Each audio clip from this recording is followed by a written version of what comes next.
Bien le bonsoir, chers voyageurs du Omnivore. Vous êtes ici pour regarder le Watch Character of Crazy Horse.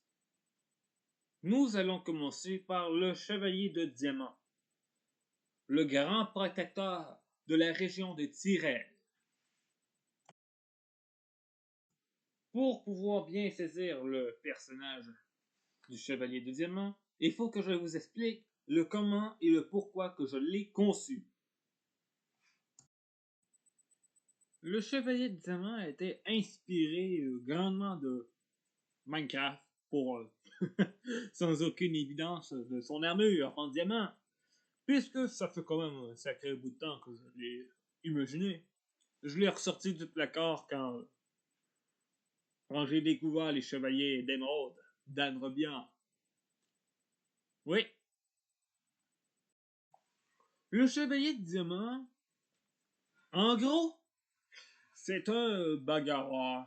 De la manière dont je m'en suis servi avant de découvrir la lecture. C'est que, mise en contexte, je prenais des cocottes et un clou. Le clou étant mon chevalier de diamant, invincible et indestructible.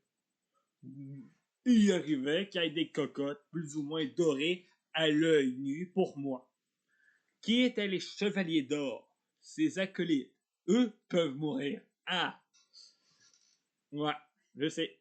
Et ce qui est le fun de vivre à la campagne, c'est qu'on peut faire un grand territoire. Assez vaste pour pouvoir se balader par-ci par-là puis créer des problèmes politiques.